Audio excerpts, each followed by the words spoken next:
Welcome to this masterclass on Get Started on Your Book, Tips and Strategies for Writing Your Nonfiction Book. I'm so excited to have you with us today and to help you on your journey of book writing. It's such an incredible journey, and I want to take you through what it consists of so that you have sort of an overview of what is involved with writing a book, as well as some steps for getting started with it. To begin with, I would love to get to know a little bit more about you. So if you could put in the chat where you're from and maybe what kind of product or service you have. If you have a topic for your book, if you could identify that, that would be great. And why don't you go ahead and do that? And that way we'll give another minute or two for other people to join this class.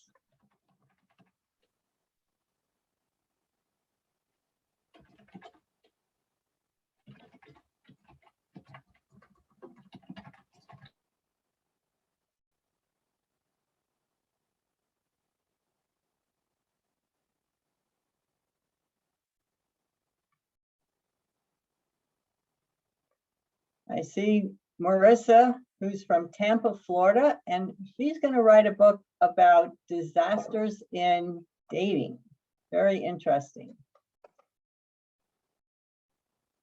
And Megan is from northern Minnesota. Healing barn movement. Interesting. Helping creating a healing barn for our horses. James is from Austin, Texas, and he's looking to write a nonfiction Bible study-based book.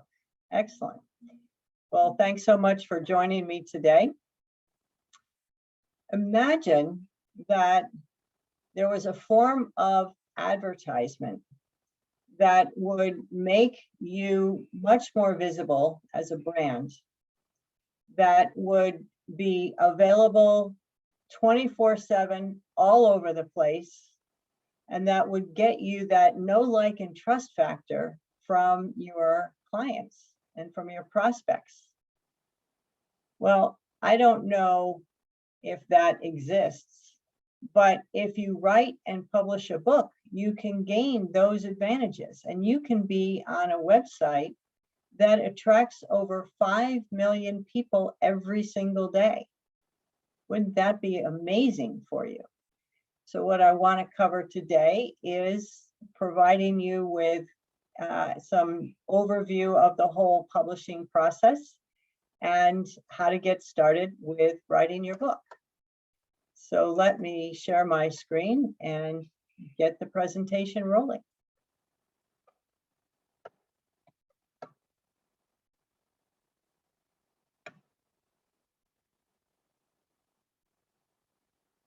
Here we go. Hopefully everybody can see that.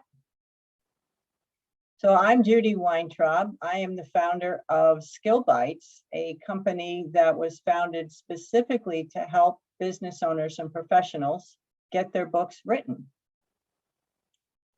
Now, you may be thinking, you don't have time to write a book. You don't know what to write on or how to get started. It can be overwhelming. So today I'm going to give you that framework to make it easier and quicker for you to get your book done. To begin with, let me just tell you a little bit about myself. My background's actually as an attorney. I represent small business owners, and I also serve as a mediator and arbitrator in commercial disputes. I wanted to take my content that I had created, the articles that I had written and the many presentations that I had given, and figure out a way to repurpose that material. Well, it occurred to me I could write a book, but writing a book is time consuming and I wasn't sure how to go about it. So I looked online for a good resource, but I couldn't find what I was looking for. There were tons of resources on writing cookbooks and children's books and novels, but that's not what I wanted to do. So I thought there must be somebody in my network who's done this before. I'll just get a recommendation from them. So I reached out to over 600 people and nobody got back to me with a suggestion as to where I could go. However, I had about 65 people get back to me to say, I love your idea. If you find that resource, could you share it with me? I thought, well, I don't have that resource, but I'm smart. There's all those other people who are self-publishing. I'll just figure it out. I wound up making a ton of mistakes. It took significantly longer than I thought it would take. Very frustrating, but eventually I did get my book written and got it published. And I sent it around to people, and a lot of people thought that they really liked it and they wanted me to help them with their books. I wound up helping about 22 people get their books written and found out, A, I really enjoyed it, and B, I learned a much smarter way to get a book written. So I figured, okay, there's all these people who want to get books out there. Nobody knew of a good resource. I'll just create one and provide that service to business owners and professionals because it's so powerful to have a book done. So then I created my Skill Bites platform, which offers everything that you need to get your book done. If you need help with the writing of it, or you need editing or a cover or whatever else you need, I've got those resources available for you. I've even got 2 online courses, one for writing your book and one for publishing and promoting your book for those people who want to do all of that themselves. So today I want to take you through why you should write a book. How do you get started? I'll give you some alternatives because not everybody actually likes to do the writing. So there's ways to get your book done even if you don't like writing. I'll take you through the 8 post-manuscript steps that you should know about because frankly, if you're not willing to take the time to go through all of those, then why waste your time writing the book? And then I'll also, if I have time, share with you the 3 most popular publishing options for getting your book out there. Now, for those of you who are fired up to get your book done and would like some assistance, at the end, I'll lay out some options for you. I plan to come in before the end of the hour, so there should be some time for questions and answers. And if you could put your questions in the chat, then we can pick them up at the end. Just write the word question so that I can easily find them. Now, next, I want to take you through a couple case studies of some of my authors. This is Sarah. Sarah was an image consultant and a highly regarded speaker. She got a speaking gig before 8,000 people, many of whom approached her after her presentation asking if they could buy her book. But she didn't have a book.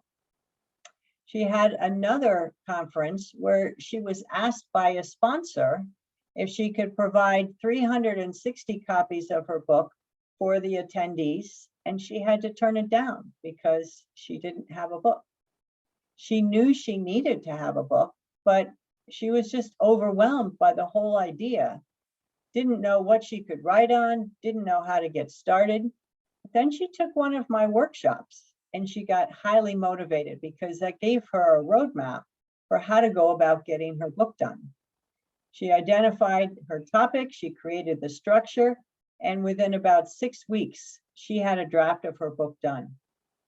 4 months after she gave me the final draft, her book was in hand, published on Amazon and other platforms, and that led her to get more paid speaking engagements. She got a TV appearance, she got interviews on radios and radio stations and podcasts, and she got more contracts because she sent her book to some of her customers who referred her to other people. She felt that there was tremendous value in writing the book. It gave her a huge sense of accomplishment and greater confidence and just a feeling of liberation that she was able to achieve one of her life objectives. Very different story here with Dr. John. Dr. John's a chiropractor who felt that there were more and more people coming to him with neck pain and headache pain, and he wanted to help them. So he wrote a book called Eliminate Your Headache in 30 Days. If somebody's on this presentation who's not muted, I would really appreciate it if you could mute yourself because there's a little background noise. Thanks. So he wrote his book and he gave it to me to handle all of the post-manuscript services, the editing and layout design, etc. He did very little promotion of his book. All he did was he put a copy of the cover on his website. He gave copies to local orthopedics in his area to give to their patients. And he put copies in his waiting room for his patients to take a free copy. He reported that in the 2 years from the time that his book came out, he estimates he got at least 40 new clients directly related to his book. And how does he know that? Because he has an intake form. When new patients come in, they indicate how they heard of him. And these 40 plus people indicated that they learned that he was a published author. And that's why they came to him, because they viewed him as the expert. Now, 40 people was over $60,000 for him. And he spent less than $5,000 on getting his book done. So that's pretty good return on investment. And as John says, he no longer has to advertise because patients are finding him. And what's even more amazing is that many of those patients aren't even suffering from headaches. They just know that he's a published author and therefore he's credible. And he's developed that know, like, and trust factor. So there are many different things that a book can do for you. It's one of the most compelling tools in this information age because it develops a deep connection between you, the author, and the reader. And you just don't get that connection from social media posts or blogs or articles or other content marketing. People buy people, and your book can lead the reader to feel that they've developed a relationship with you, even if they've never even met you. So once they develop that with you, that's kind of a prerequisite to their spending money. And knowing that you have that expertise, if they have the problem that you are addressing in your book, they're going to want to do business with you. Now, some people look at the book as a source of revenue from the book sales. I want to dissuade you from that. Unfortunately, most books don't sell enough copies to provide much of a return on investment to the author. In fact, many of my authors aren't really even selling their books at all. They're giving copies away. Why is that?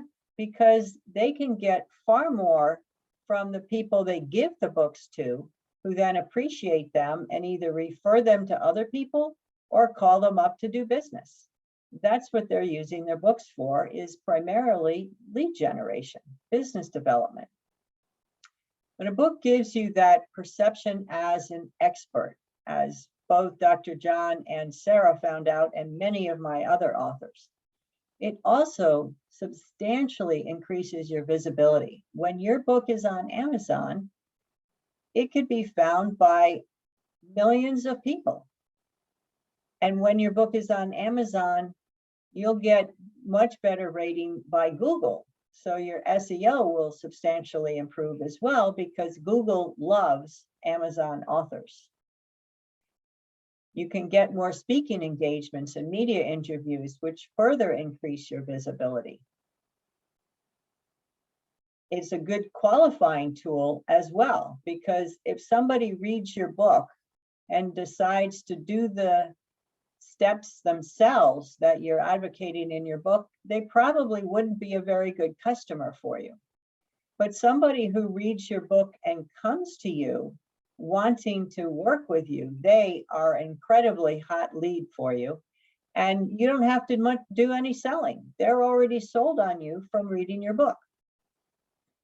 Once people read your book and like it, they become ambassadors for you. They'll refer you to others and give your book to other people.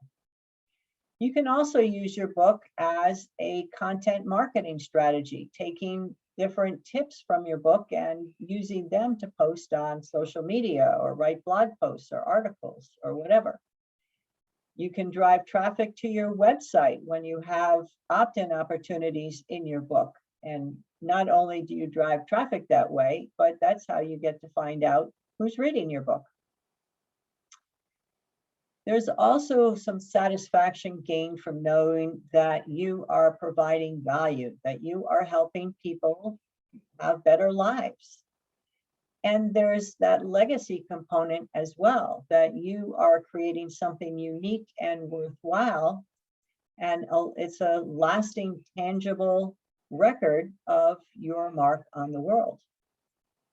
But in addition to all of that, there's the lasting personal value, the confidence that you can gain from having achieved your goal of getting your book done.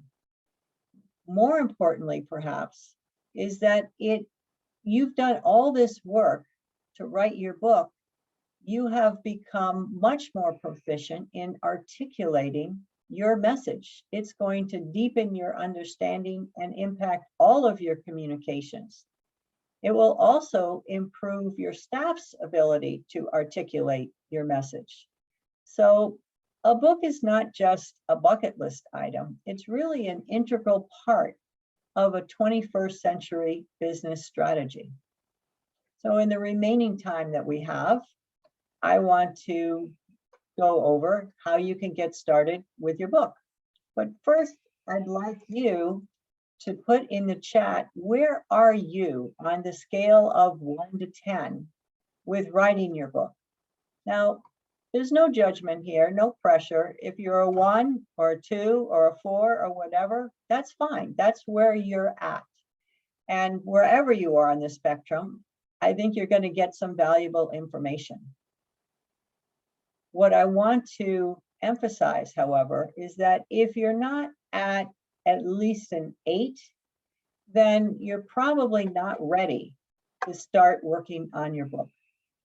The reason is you'll probably procrastinate, and delay getting your book done means that it's going to take you a lot longer. By the time you do get back into it, it might not even be relevant for you. You might have to start all over again. So I wouldn't recommend investing a lot of time in writing a book if it's not a high priority for you.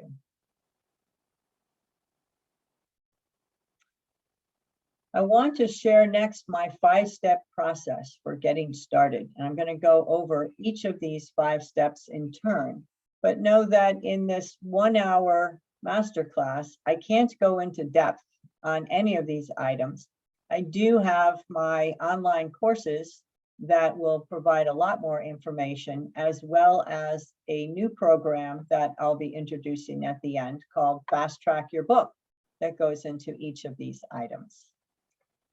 The first element is to identify your business objective, not just the objective for your book, but what is your overall objective or goal for your business, because your book has to be in alignment with your business strategy. A book is a powerful tool, but it's only going to move you in the right direction if you know what that direction is. Otherwise, you're not likely to achieve the results that you want. What kind of objective am I talking about? Well, for your business, it might be that you want to grow a particular revenue stream, or maybe you want to enter a new geographic area or a new customer base. How is your book going to help you do that? That's what you need to think about as to whether a book is the right tool for you at this time. Don't spend your time working on a book if it's not going to fit well with your business strategy. Let me give you an example. One of my clients, Frank, wanted to write a book for franchisees on running a successful franchise. because he wanted to increase his consulting revenue. He liked consulting with the franchisees. The problem, however, was that he was having difficulty getting franchisees to hire him, in large part because franchisees didn't have a lot of money. They just spent a ton of money on purchasing the franchise. I had him change his perspective just a little bit. If his desire was to get more consulting assignments with franchisees, perhaps he could write a book that was geared to the franchisors on what you can do to help your franchisees be more successful. The franchisors would then hire Frank to help the franchisees using the principles in his book. So you can see that it's important to identify your business objective and think about how a book can help you achieve that objective so that you can determine the right book for you to write. And then you want to think about how you're going to use that book. Are you going to maybe have an email campaign announcing the publication of your book, or send copies to people, or seek guest appearances on podcasts? Create a mastermind that your target readers can join. There's so many different ways that you can use a book to achieve your objectives. But the key is making sure that you identify that objective up front. The next step is determining who you want to be reading your book. Now, there's a lot of resistance by people about limiting the client base. Many people think that the broader the client base for your book, the more readers you'll get. But it's actually the reverse. The narrower your target base is for your book, the more of the right people will be reading your book to help you achieve your objectives. So one of my authors, Sean, wrote a general primer on trademark law because he's a trademark attorney and he wanted that credibility of being a published author. But he didn't really identify what he wanted to do with the book when he wrote it. And unfortunately, it didn't do much for him. When he sent it around to people, their response was, well, I don't want to know this stuff. That's why I'm hiring you. What he realized was if he had written a more specific book on, say, international infringement of copyrights or something like that, that would have been of much more value to his target audience. Now, you may have multiple target audiences that you might want to include in a book, but I suggest that you focus on one specific audience.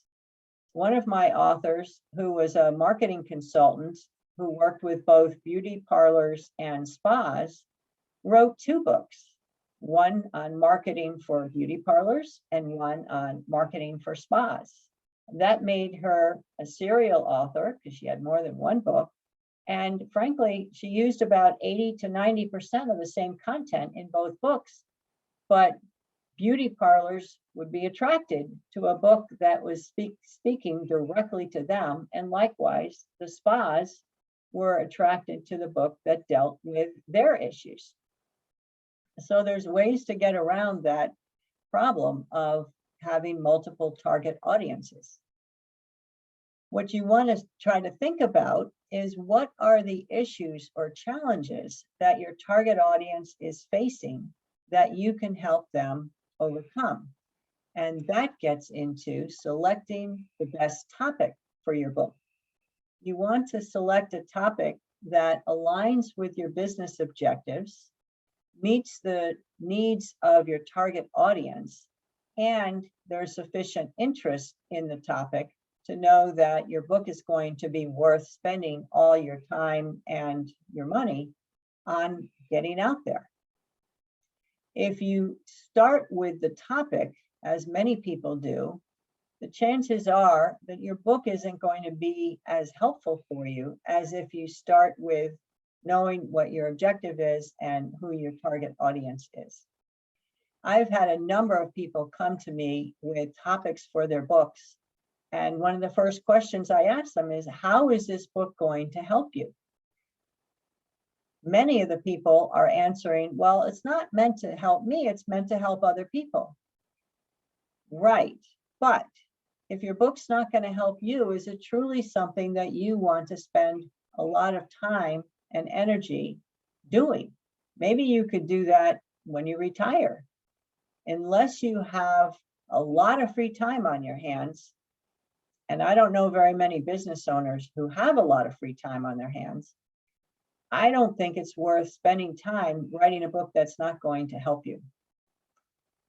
So you start with generating some ideas, and then you evaluate each of those topics against your objectives and your target audience's needs.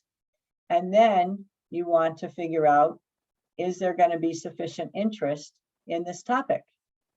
So now I want to talk about, how do you do that research to confirm interest? Fortunately, a really good resource for you is Amazon. You can look on Amazon and get a lot of information. You can do a search when you're searching for other books on your topic to find out how they're doing, how many books are there. If you look at the product details section of the books, you'll get information on how many pages the book has, when it came out, whether it was self-published or published. If you don't see a publisher there, then it was probably self-published. And you can find out what the rank is for the book. A rank of 1 means it's the bestseller in that category. A rank of 25 is really, really good still. Even a rank of 54, or any rank under about 500 means that it's selling pretty well. Books that are ranked in the 100,000 range aren't selling hardly at all. So if you've got books on your topic that are doing well in sales, that's a pretty good indication that there's a lot of good interest in it, that there's readers. If your topic doesn't have very many books, that's an indication that there's not a whole lot of interest. Now, your book might stand out, but it might not sell very much. You can also look at what else is available out there. Maybe there are Facebook groups or LinkedIn groups. You can see how active they are. You can look on YouTube and find out if there are videos. You can do searches for blog posts. You can do a Google keyword search. There's a lot of ways that you can do some market research to figure out whether there's sufficient interest in your topic. Then the next step is to develop a game plan. This is your schedule for how you're going to get your book written. A book should be treated like any other project. You want to develop a timetable, and that should be a realistic, perhaps on the aggressive side, time frame to complete your book. Otherwise, you're going to lose focus. If you decide that you're going to have your book done in a year, the chances are you're not going to get very much done at all. But if you decide you're going to get your book done in, say, 3 months or 6 months, then you're much more likely to get it done. Let's suppose you want to get your book done in 6 months and you're looking to write a 100-page book. Figure that it'll take you a month or so to get through all the materials that you want to put in the book, create your outline, things like that. And that leaves you with 5 months to write 100 pages. Well, that comes out to 20 pages a month. How long does it take you to write 20 pages? Maybe you could get that done in, say, 4 pages a week. 4 pages a week could take you 2 hours, 3 hours. When are you going to decide what time of the day you're going to work at and how long you're going to work? Maybe you're going to work in the mornings because that's when you've got the mental capacity. You won't get as many interruptions. and you're going to be really focused, because once you get on with the day, it's hard to have that block of time to focus on your book. Or maybe you wait until late at night because it's really quiet for you and you can focus much better when things are quiet and peaceful and you know that you've gotten everything done during the day that you've needed to get done. So figure out what time of the day and how long is going to work for you. Now, if you're really busy, you might have to figure out what else you have to give up doing to free up time to write your book. Perhaps there are things that you can delegate to staff members or to a spouse or to your children. Just make sure that they have appropriate training so it doesn't take you extra time to fix the problems that come up because they make mistakes. You also ought to find an accountability buddy who can keep you on track. So if you are supposed to finish 4 pages a week, have somebody check in with you to find out if indeed you finish those 4 pages. And the 5th step is to outline your book. Most of my authors have found that it is much easier for them to write their book once they have had an outline. There's different ways to write an outline. You can use sticky notes, you can use your computer. Just want to pick a way that you can move things around, because the chances are good that you're not going to come out with the outline in the perfect order first time around.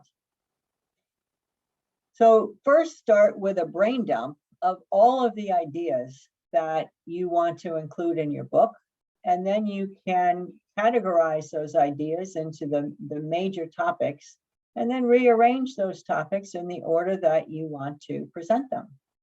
Try to put yourself in the shoes of your target client. What questions might they have that you would want to answer in your book?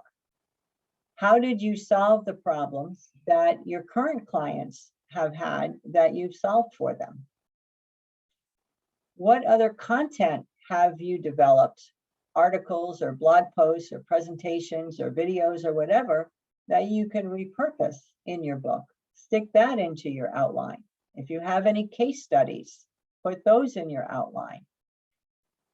You ought to keep in mind that as you are writing your book, you can change the outline. You can rearrange things, you can add topics, you can delete topics.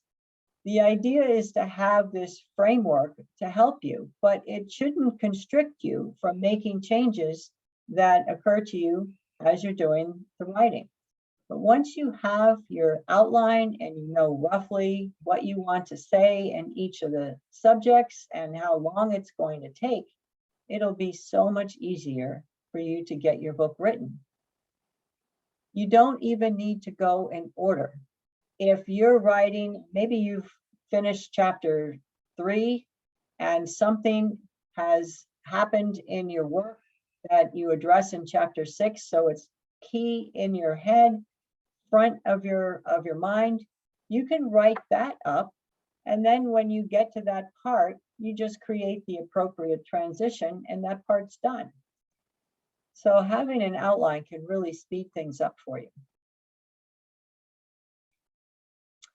Next, I want to go into some writing options, because some people just don't particularly like writing, but that doesn't mean you can't have a book done. The first option is using a ghostwriter to get your book done for you.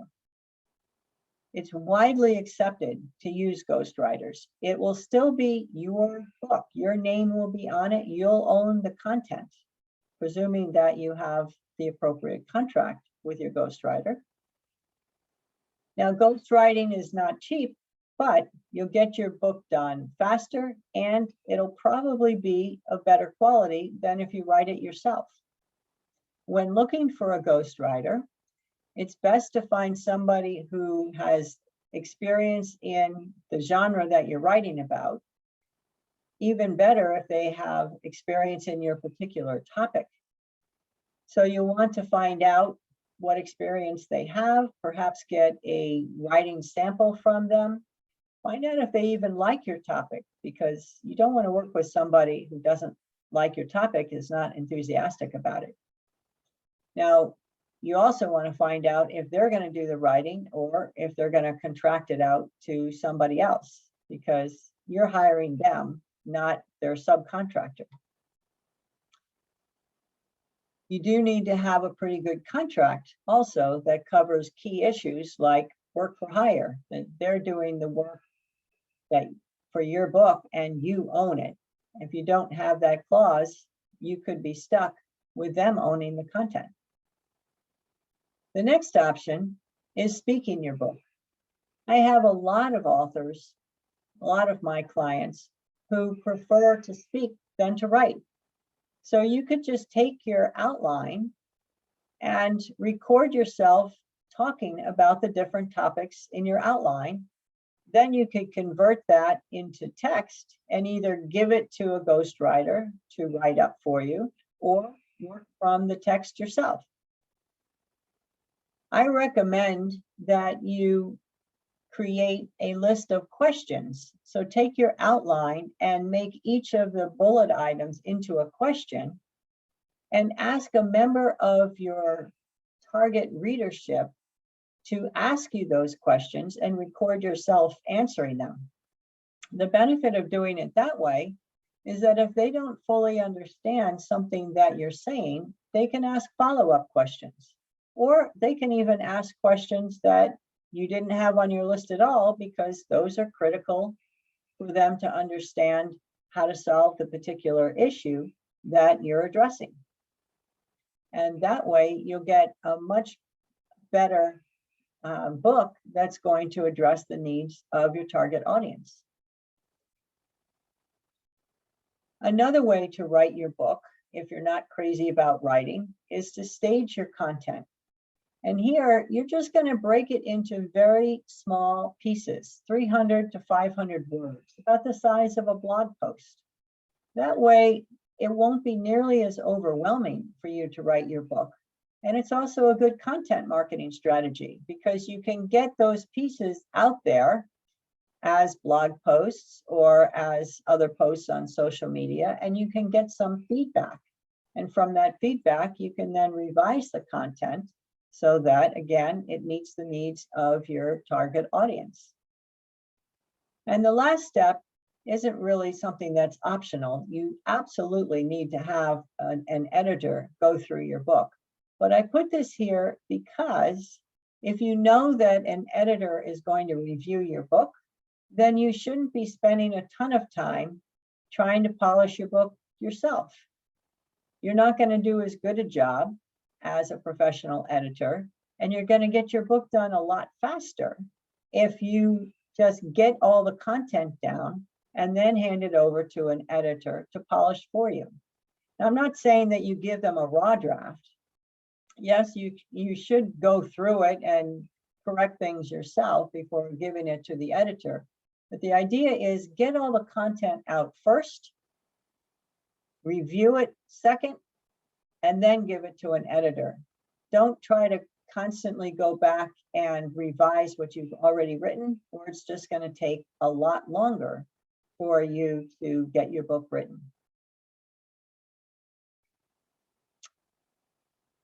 Next, I want to quickly go through all of the post-manuscript steps so that you understand what it's going to take to get your book done.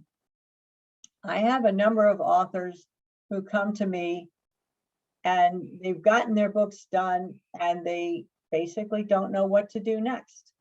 Some of them decide not to continue because they don't want to spend a ton of money to get their book done. So then they've gotten all of this great time and energy into writing their book, and it's got good content in it, but it's not going to go anywhere because they're not continuing with publishing. So if you know what you're getting yourself into and you still want to write your book, that's terrific. I just don't want you to waste your time writing a book that you then don't go ahead and publish. So I've already covered the importance of editing and proofreading your book. ISBNs and barcodes are not critical if you are simply going to sell your book from your own website. But if you're going to want your book on Amazon and barnesandnoble.com and other platforms, you do need these. The Library of Congress control number, LCCN, is optional, but it's kind of a nice to have. Testimonials and reviews are pretty important. One of my authors couldn't find his book on Amazon. Why was that? Because it didn't come up until like the 8th page in the search. He had no testimonials. Once he got up to about 10, his book showed up on about the 2nd page. And when he got up to 20 testimonials, his book showed up on the 1st page. So it's pretty important that you have them. A lot of people look at the reviews to figure out if they want to spend their money on the book. So you need to get some time in your schedule for soliciting those testimonials for your book. Layout design. When I first started, I had no clue that there was such a thing as layout design. That's where somebody takes your manuscript and makes it look like a book. Has the header on the page and the footer and the different fonts for your chapter headings and the front matter, the table of contents and the title page, and all that stuff gets done in layout design. And of course, the cover is very important. The cover has to meet the publisher's specifications. If you're putting your book on Amazon or on other platforms and you don't meet their cover specifications, then your book will not get published. Unfortunately, many of my authors use graphic artists to create their covers who don't understand the publication cover specs. It takes much longer for them to get their books published because the cover has to get redone several times. You need to have your cover done by somebody who fully understands cover design and publication specifications. If you're going to have your book as both an ebook and a print book, you need it formatted for publication in both of those formats. Getting it on Amazon and other sites is not terrifically difficult, but it's really easy to do it wrong. So one of my clients, Rich, had his administrative assistant upload his book, only she misspelled his title. And he couldn't find his book because anytime he put his title in, nothing came up. I took a look at his back end, found the error in it, corrected that, and also noted that he had no keywords identified. He didn't even have categories identified, and his book description was horrible. So we worked on correcting those for him, and his book did significantly better. The last step, marketing. The problem is just getting it on Amazon is not enough. You've got to promote your book for people to know about it. You really should start marketing as early as the time that you know that you're going to be writing a book, so you can build a fan base for when your book is published. Now, if that's not something you want to do yourself, you can outsource it. But of course, if you have somebody else doing the marketing, then you've got to have the budget for that. Likewise, if you're going to have somebody do the editing, the layout design, the cover design, getting you the ISBNs, etc., then you have to know to set aside money for all of those as well. So again, there's a lot more detail on each of these in the Publish It course that's available on my website. So next, I want to take you quickly through the 3 main publishing options. Traditional publishing, you're probably well aware of. It's very prestigious, but it's also incredibly time-consuming. First, for most publishers, you need to find a literary agent because publishers don't take unsolicited manuscripts. Literary agents aren't going to take you on unless they're pretty assured that they can land a publishing deal for you. So it could take quite a bit of time for you to get a literary agent. And then it's going to take more time for the literary agent to get a publishing deal for you. And then after that, it can be 12 to 18 months before the publisher gets your book out, if you're lucky enough to get a publisher. So that means that your book could be 2 years plus before it comes out, and it's not helping you.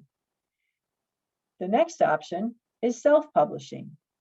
Self-publishing means you're doing all the work yourself. You're finding the editor and the cover designer and the layout designer. You're figuring out how to get your book up on Amazon and other platforms. And that can take a considerable amount of your own time. Worse than that is you might make some errors. You might choose the wrong person to edit your book or to provide a cover for you. You might make errors in uploading your book to Amazon. It's easy to do. It's not going to reflect well on you if you've got errors in your book or nobody can find your book.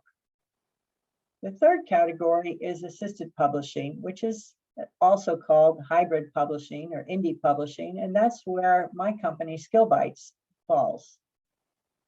It can be a lot faster, takes a lot less of your time, and you get much better quality because we're using professionals that we have vetted to get your book done. You can keep significantly more of the royalties than you would with the traditional publisher. Sometimes traditional publishers keep the copyright interest. When you use SkillBytes, you maintain the copyright interest in your book, and it's more prestigious than self-publishing because you can have SkillBytes on your publishing page and your copyright page as your publisher.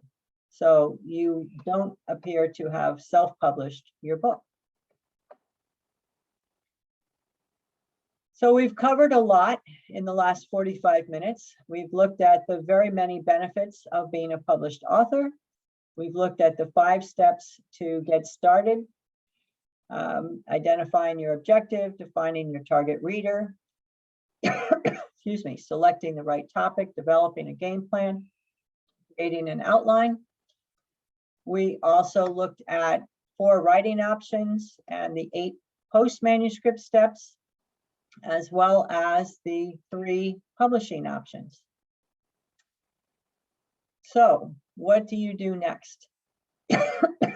We have covered so much information, you may be feeling overwhelmed. So here I want to give you a couple different options. The first is my new program that I introduced a couple months ago called Fast Track Your Book. Get your book draft written in 6 weeks. It consists of 6 live virtual group coaching sessions, which are recorded. So if you miss one, you can access the material through the recordings. You have weekly assignments with worksheets. There's a digital video library of different experts. There's a lot of different things in this program, only some of which I've covered here. But basically, we will get you to the point where you can get that draft of your book written really quickly. So I want to give you just a couple of the testimonials that I've gotten from people in the program that I ran a few months ago. Mike has written, I failed at writing a book 4 times so far. Not this time. Working with Judy and her Fast Track program is just the magic combination I need of structure, accountability, and creativity. And he goes on.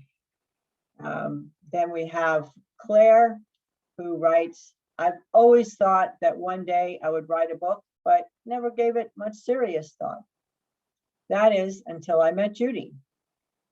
I agreed to a one-on-one with her, and the insightful questions she asked started a very productive and enlightening conversation, etc.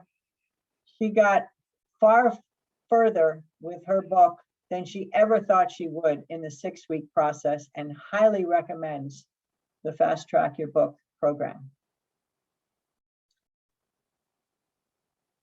What I recommend for those of you who really want to get your book written fast is to talk to me about getting into the Fast Track program.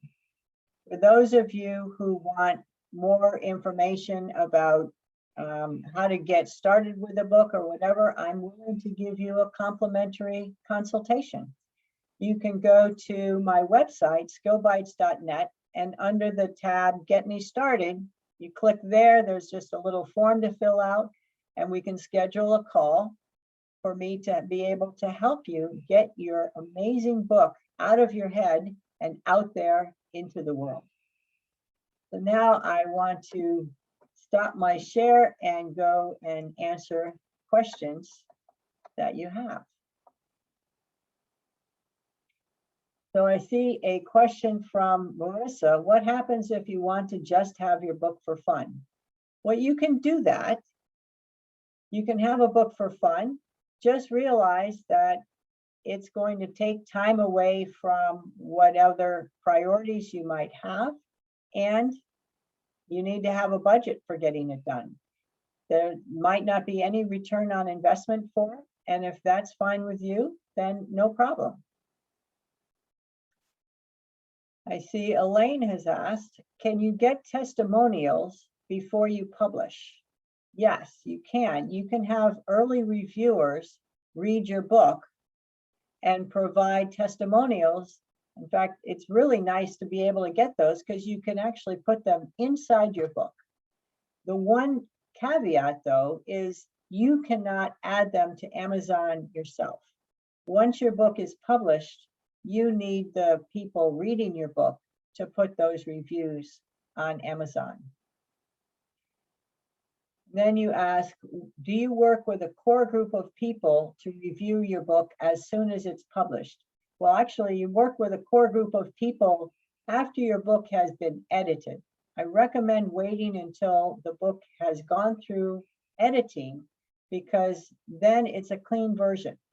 I had a colleague of mine send me her manuscript before it was edited and asked me to provide a testimonial. Now, this was somebody that I knew relatively well and had pretty good regard for. So I offered to review her book for her. And I found about 20 errors in the first 6 pages. And I was so frustrated with reading her book that I did give her a testimonial, but I told her that it was really not very well written. I just wrote a testimonial for her that basically said that I got a valuable tip from her just from her first chapter, which was accurate, but I didn't read the rest of the book. So you don't want to dissuade your reviewers from writing a good testimonial or from doing business with you. And frankly, I haven't talked to her since, because my regard for her went down after reading what she had written. So wait until after editing before you ask your people to review your book for you. At least the first draft has been edited. Megan's asking, is there an average budget to have in mind when thinking about writing a book? Good question there. Yes, but what that budget is hard to answer until I know what kind of page length you're going to have and other variables. By and large, if you're looking to write a book in the 100-page range that isn't complicated, doesn't have a lot of charts and graphs, black and white text, you're looking for a moderate level cover, not a high-end custom cover design, things like that, then you're going to be in the $5,000 range. It'll go up, of course, if your book is a lot longer. If you want a custom high-class cover. If your book is primarily for lead generation and you're giving free copies away, you don't necessarily need a high-end cover. You just need something that looks pretty decent. So that's what I recommend for my authors to do, and it's worked well for them. So any other questions that I can answer for anybody? We've got just a couple minutes left in the hour.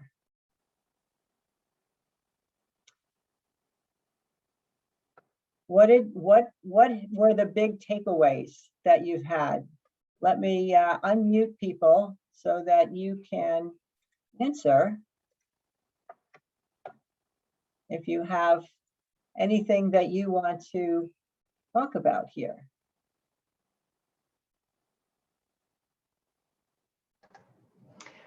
Judy, this is Elaine. Yes.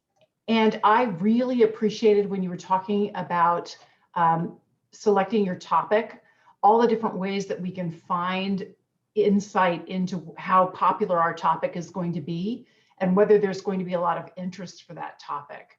I was also wondering if you could briefly address what it takes to make your book a bestseller on Amazon. Sure.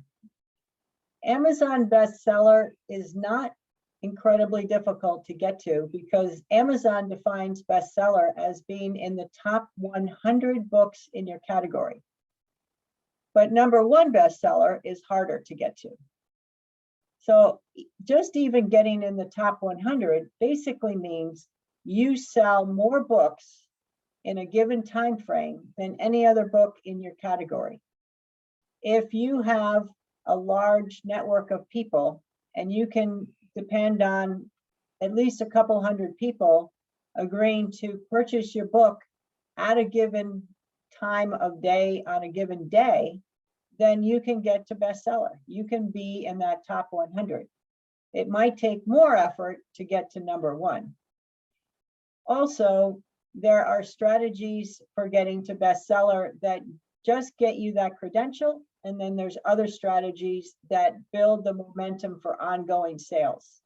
And for that, there's a lot more involved with doing that. But if you are only looking for the credential of bestseller, then it basically involves getting a lot of people to buy your book on a given day.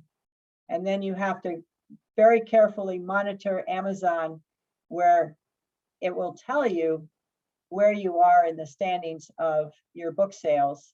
And then you want to quickly do a print screen share to once you've reached bestseller so that you have that credential. Okay. We are at the top of the hour, so thank you so much for attending. And I hope to talk to many of you. You can just go to my website, skillbytes.net, click on the Get Me Started tab, and I fill out the information. We'll schedule a conversation.